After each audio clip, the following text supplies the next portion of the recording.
guys, so in this video we are going to talk about our PAIL and rail exercises, okay? So this is our progressive and regressive angular isometric loading, okay? It's a big mouthful, all right? Basically what we're doing in a PAIL and rail exercise is we are improving the range of motion in a specific joint, okay? So I'm just kind of moving into this position so I can kind of give you an example of a PAIL rail. But what we're going to do in our PAIL rail is we're trying to achieve beyond what our body can actively move through. So if you see in our cars video, that's going through the range of motion of our joint in its full active range of motion. When we get into PAIL rail exercises, we're trying to push and develop control in some of our passive ranges of motion. So in some of those angles of our passive range of motion that we don't have control over, so that we can begin to control them, so that we can access them for when we're doing movements in the gym, whether it's squatting or whatever you're choosing to do in the gym. Okay, this is trying to deepen those ranges of motion, give us more control over our passive, deeper ranges of motion, okay? And we do this through progressive and regressive isometrics. So an isometric exercise is one in which the joint itself is not moving, but we are creating tension on either side of the joint so that it doesn't move. So you're still activating the muscles on both sides of the joint to control its position, okay? But the joint itself is not moving. Or you're pushing the joint into such a resistive block that you can't physically move it. So the joint itself, the angle is not changing. So whether I'm here or here, if I'm gonna do an isometric in my hip joint, the joint itself is not moving. If this is the angle I'm at, this is the angle that joint's gonna stay at. I can activate muscles on either side of the joint to create strength in those two muscles, or I can activate both sides of the joint at the same time and try to hold that position. So we can do isometrics in a lot of different areas, okay? But for our PAILs and rails exercise, we're taking it into those passive range of motion angles of the joint to create those isometric loads in. All right, so let's say I wanted to do a PAIL rail on my hip here. So what I'm gonna do is I'm going to take myself to, so if we're doing, this is if we're doing PAIL rail combined as a singular exercise. So I like to use this a lot in warm-ups. I like to use this a lot as separate training to develop control and access to muscles, okay? The thing that gets tricky in doing this as warm-ups is we don't want to activate too much of our range of motion, because then it's a range of motion that we really don't have control over that we're gonna move into in a position like a squat or something. So I really prefer to do PAIL rails in a separate training session to work on that range of motion, but I will sometimes do them in a warm-up if we're tight first thing in the morning and we wanna open up some of those further ranges of motion, okay? But besides all that, if we are doing a PAIL rail as a full exercise, as a whole exercise, okay? We can chunk this off a little bit too, but as its full self, we are going to take ourselves into a stretch position. So you wanna find a stretch in the joint.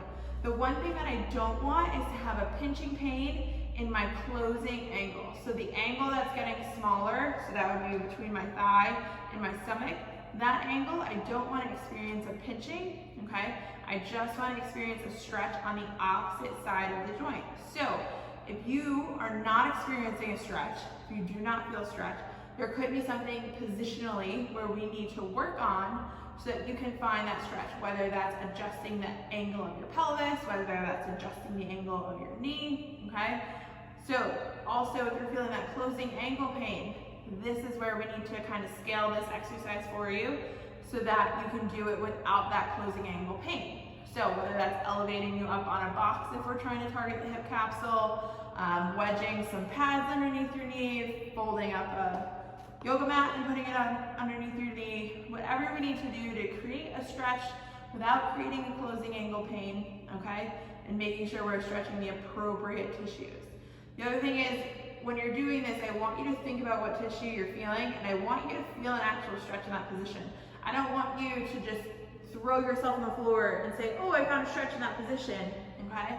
That's not necessarily what we're going for. We really want to take ourselves to the end of a specific joint capsule range of motion, okay?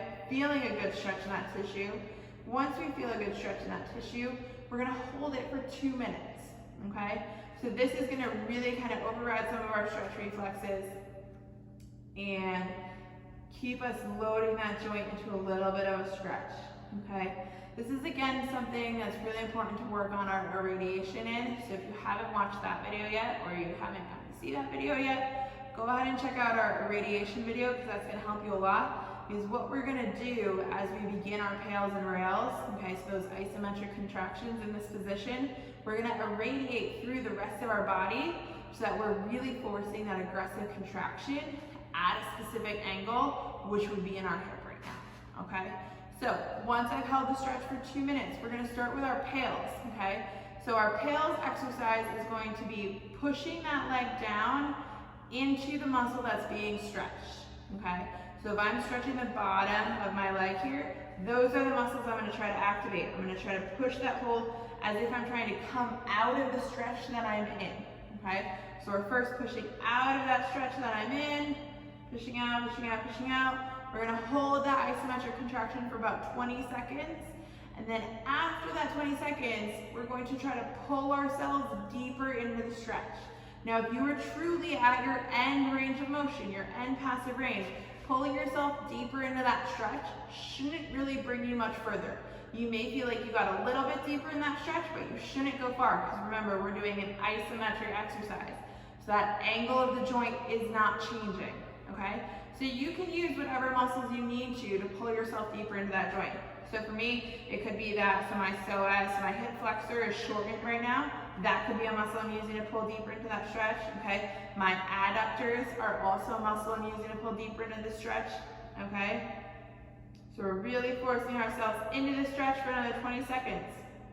When we finish a PAIL rail contraction, what I don't want you to do is pop right out of it, okay? So all that's doing is losing all of that range of motion that we may have gained by overriding our stretch reflex, okay?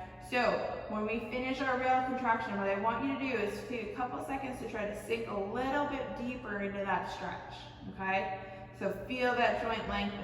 Now there may be some instances where if this is specifically a training session where we're using this mobility stuff as our actual session. So we are in a full mobility class, mobility session, where we may repeat this PAIL rail a couple of times, okay? And that's gonna progressively get us deeper and deeper and deeper into the stretch, opening up the ranges of motion that we have access to, and developing isometric control in those positions.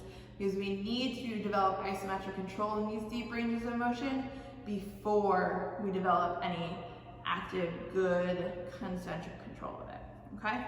So that's our basic PAIL rail. Again, if you have any questions, go ahead and leave it in a comment below, or reach us out to us by email, Facebook, Instagram, any of our social media platforms, or on our website. Thanks, guys.